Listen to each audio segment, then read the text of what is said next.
This is the Silver Sky SE, okay, in the Dragon Burst. Now, let me tell you something. When I really started to get into the blues, and I ended up kind of recording my first blues song, which really got me into it, I was like, you know what this reminds me of? There's a song called Union Street, which was actually named after a street I used to live on. I don't care if I'm doxing myself. I have a clean criminal record, so I don't give a shit. But anyway, the reason why I named it that is because it reminded me of when I recorded this song, and it was called Union Street, and the riff was with some heavy chorus.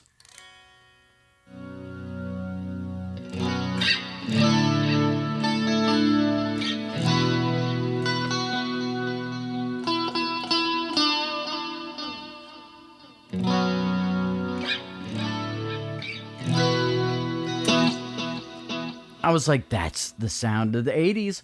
And, you know, with that and a lot of delay and reverb on the lead parts and all that stuff, it really was the sound of like an 80s cop movie when a guy would go into a bar trying to get information, you know, and all that stuff. It's like, this is kind of what it is, that vibe of what it is that you would hear. And it's like one of the first songs that I put out. It's like, oh my God, this actually has a feeling to it, you know, and all that stuff, you know, because before it was always like, you know, high distortion, power chords and all that stuff. There was no emotion in that. And I was like, no, there's actually something to this. Puts me in a different state of mind. And it was, you know, one of those things that I've re-recorded 3 different times, and I am going to re-record it again because I need to have that pinnacle edition of it like I do with my song Texas Storm. But the thing with that is whenever I was doing that and I was starting to get into the blues, I was like, I need a Strat. So the first couple of Strats that I ordered and that I had, the first one was a Stag. There was a local music store, still in operation today. They no longer sell Stag, but that was what it is that they did at the time. I never heard of Stag. You could go on to YouTube, and you're not going to find much on Stag, but you're going to find people going and getting them. And so I ended up picking up one of those for $170, brand new. And it was a Stag Stratocaster. And I even did a review of it on the Old Guitar YouTube channel and all that. And I was like, yeah, there is definitely something different with this. But the one issue that I had with it is that it was so paper, it felt like paper. It was so light. It was probably only like 4 pounds. And I was like, there is no quality when I play this. It makes me not want to pick it up because the neck felt like particle board. And so I was like, no. And then I ended up getting a Chender, a fake Fender Strat from a guy that has a website that goes and ships them from the United States. But he's recently changed the headstocks and all that stuff to his own. He goes and gets, you know, a Chinese company to make them. And it is called BT Custom Shop, I think is what the name of it is. And if you want to look at some over there, you know, I mean, he puts out some good ones, but they also have some minor problems that you got to deal with as well, you know, which is how it is with any budget guitar. So I ended up going and ordering one from him, and then I kept getting horrible buzz because the frets weren't level and all this stuff. And I'm sitting there going, you know what? If the frets aren't level on this guitar and all that stuff, you know, I'm not going to pay somebody for a $150 guitar to go and, you know, change the frets on this thing for me. You know, because that right there just doubles the price of the guitar. And it's one of those things that I had, you know, the cheap pickups in it and all that stuff. So I said, nope. And then I said, I'm going to order myself a Silver Sky copy. I decided to go the Chinese PRS copy route. Ended up getting that, ordered 2 of them, gave one away in a contest that we had on my channel. And, well, that one, I didn't bond with it at all. I ended up, you know my buddy Dale McCoyle that you've guys seen on here? I ended up giving him my version of it. Whenever it is that I said, you know what, I'm just going to order the SE because the SE line just came out. And it's like, okay, $700, I can afford that. So the thing is that I was never a John Mayer fan. Ever. Could not stand John Mayer. I think he has one of the most annoying voices on radio. Back in the day when, you know, you were always hearing, waiting on the world to change. And I want to run through the walls of the high school. I want to say it at the top of my lungs. You know, I was sitting over there going, no, I can't stand this shit.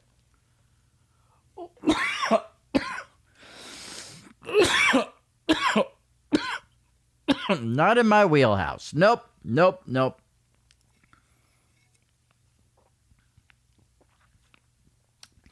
But then he ended up going and teasing this thing called sob rock. And the title track of that album, or not the title track, the first single, was one that I got hooked on, and it was my #1 played song for a year. It's the one that goes like this.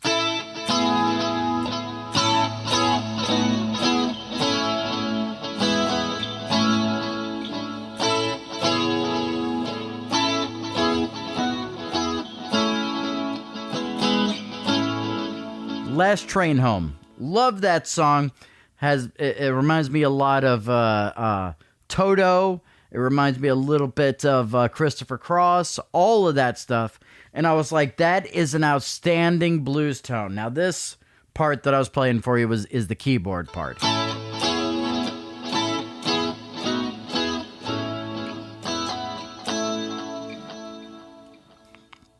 And just like my Wolfgang, that music video had him playing this hot pink PRS Silver Sky.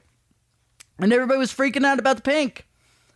And so the thing is, they didn't have a pink version of the Silver Sky SE, only the core model, the made in the US. And it's like, yeah, I'm not going to pay that much for a PRS. Considering that I had 2 PRS guitars before then that I absolutely hated. But the thing that I found out about PRS, okay, is with their regular guitars, they don't sit well in a mix. With the Artist series, however, it's a much different thing. I use this one rather often to record with, and it sits amazingly in the mix. So I ended up going and getting this guitar, brand new. Well, actually, it was a floor model, but they threw in a setup on it and all that stuff. So it came in, the action's great, no buzzing, you know, and the action's still great on it. I haven't had to do another setup on this, and I've had this guitar for 3 years. I haven't had to do anything. The neck hasn't really moved. Maybe it's because of the fact that, I'm not going from extreme weather conditions or what, but man, that action's still really low, still really good to play. The neck, the thing that I can say about PRS, the thing that I do like is I do not like their pickups normally, but the necks of their guitars. Remember the issue that I had with the Wolfgang? It being too thin and I could not do an A chord with 3 fingers? Well, no issue here. No fret buzz whatsoever. My hands fit great in there.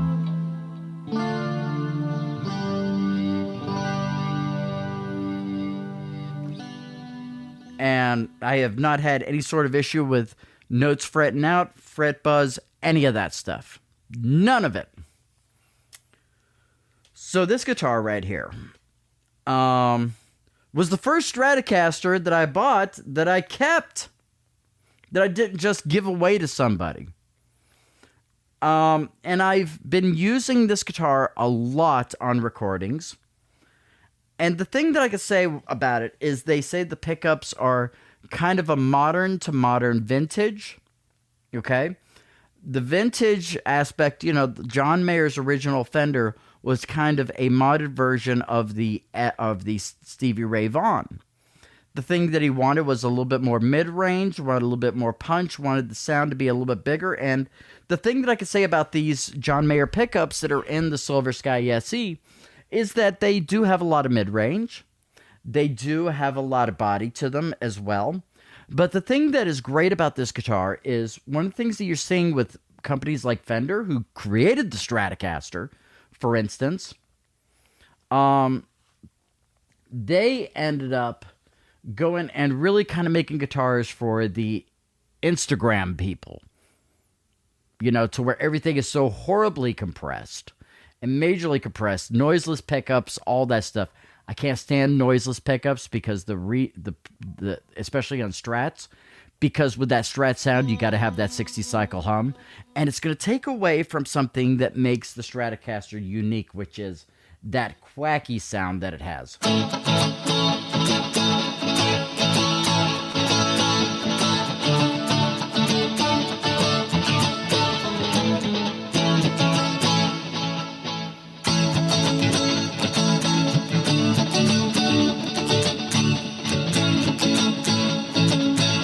And it sounds great in the middle position as well.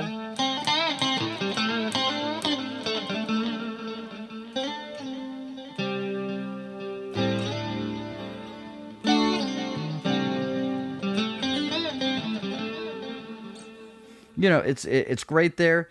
So with the Strat, it's always the neck position, however. Always the neck position.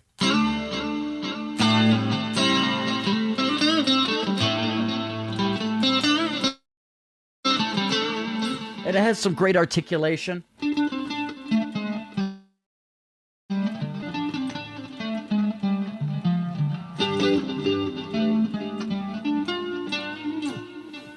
You're getting some great articulation out of this guitar in the neck position, which is something that the Wolfgang, at the same press point of this guitar, horrible. This one over here is something that's articulate. It's great. Absolutely love it. And so, and plus the bridge. The bridge with a lot of Strats, the thing is, it can be very ice picky and not really usable. With this one, however, it is incredibly usable.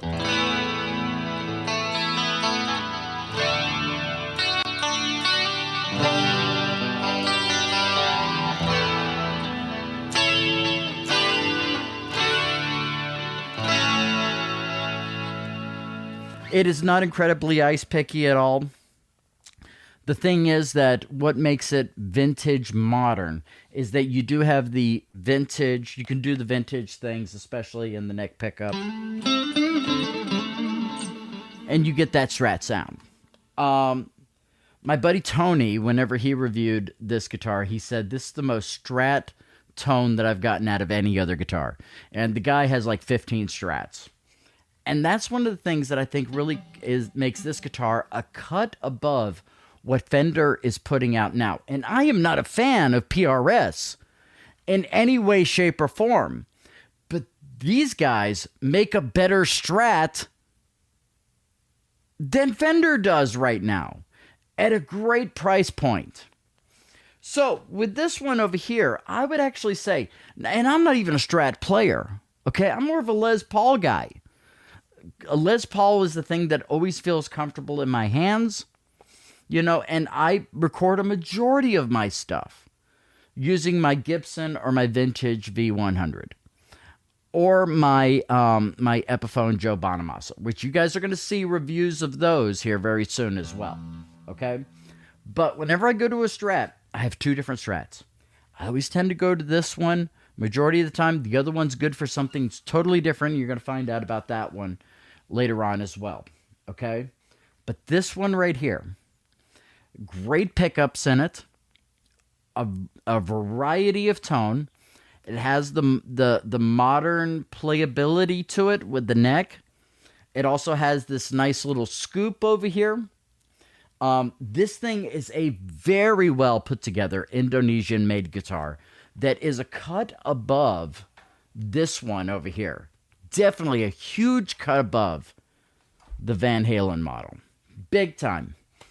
But this one over here, I'm telling you, if you're a blues guy like myself, you want to go and pick this up. If you like that 80s style Clapton and you're wanting to get those tones that Mayer did on Sob Rock, dude, this is gonna get you there. If you want a guitar that has articulation and all the 5-way selects on the pickup switch, this is where you want to go. This is where you want to go. So that right there is my review of the Silver Sky SE.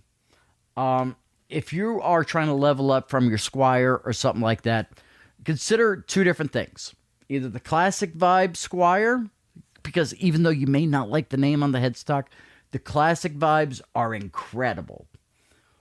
Or go and take a look at this. If you want a little bit more of a modern sound, but still have those vintage aspects to it in terms of the sound, in terms of its articulation, then go with this one. This one right here. I go and rate this one for you guys right over here that are considering a Strat. I would say this is a 9 out of 10 right here. And this is the budget version of the Silver Sky.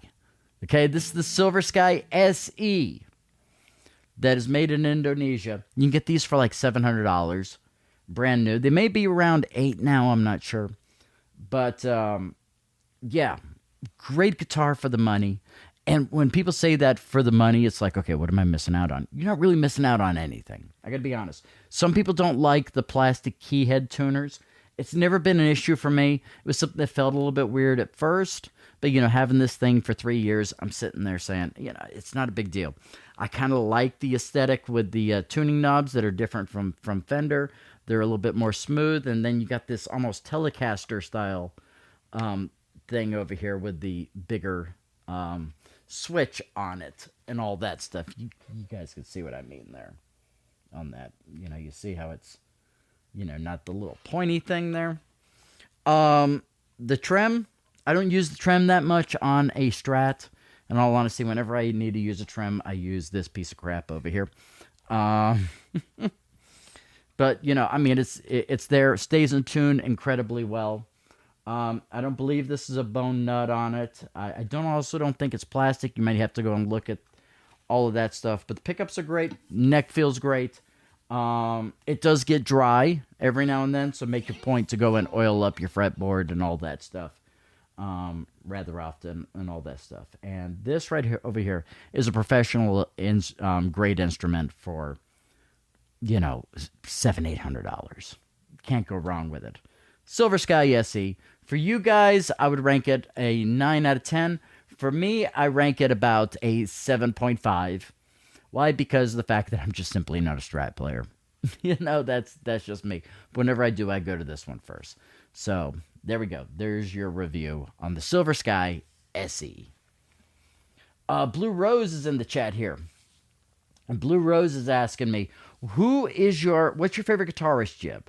Or one that you take great inspiration from? Ooh, that is a very good question.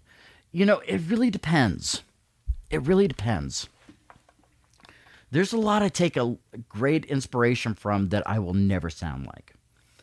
You take, for instance, Anthony Wilson from Diana Krall's band. In terms of jazz tone, that guy's incredible, but I can never play jazz. But that guy is the best of the best, and many people have never heard of him.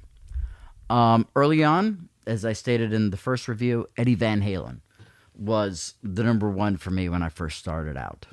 100%. That's the reason why I wanted that guitar. That's why after Eddie passed, I ended up getting that guitar and started playing again. And of course, my blues journey has taken me on a much different type of route. But I would also say another name that needs to be talked about more that isn't, Dan Huff. Okay, now if you don't know who Dan Huff is, I would probably say he is probably the one that has influenced me the most right now in terms of tone that I'm looking for. And you guys are going to think I'm such a big dork on this. But this guy played guitar, okay? And you're going to recognize the guitar parts. He played on Peter Cetera's Glory of Love. He did the guitar for almost everything that Michael Bolton did during his rise to fame. Michael W. Smith during his pop era, Amy Grant during those years. Also, Michael Jackson, the guitar tone on "Can't Stop Loving You," that was Dan Huff. And he's a guy that really needs to be talked about more. And yeah, so there's all of that, but there's also the guys like Gary Moore, you know, um, the stuff that he did solo after Thin Lizzy, just incredible. In terms of technical ability, there's some guys that I really look up to, but I can't say they're really influential on me. But some of those guys, I sit there and say, man, I wish I could play it like that. Tim Henson from Polyphia, or Buckethead. And there's also Slash. One of the things with Slash is this is a guy that can veer between blues and rock and be able to put emotion in both of them by the way that he goes and bends those notes. Slash is not one of the best technical players in the world, but damn, that guy knows how to put emotion into guitar where many people in rock can't. And he's really discovered the blues a lot recently. And he's really been going down that blues route. In fact, when he goes and does his solo spots with Guns N' Roses, it's mainly a blues kind of thing that he's doing now. And I think he's really kind of encapsulated that. I really do. So, yeah, I mean, I could talk about that for hours. There are many that I've picked up from here, there, and all that stuff. And I'm still picking up from so many different things. I'm sitting over there watching or hearing some of these things and going, what exactly is that guy doing? And so, I go and I learned it, like the pick scrapes and all that stuff, or I'm sorry, the raking and all that stuff. I only learned how to rake probably about 2 years ago.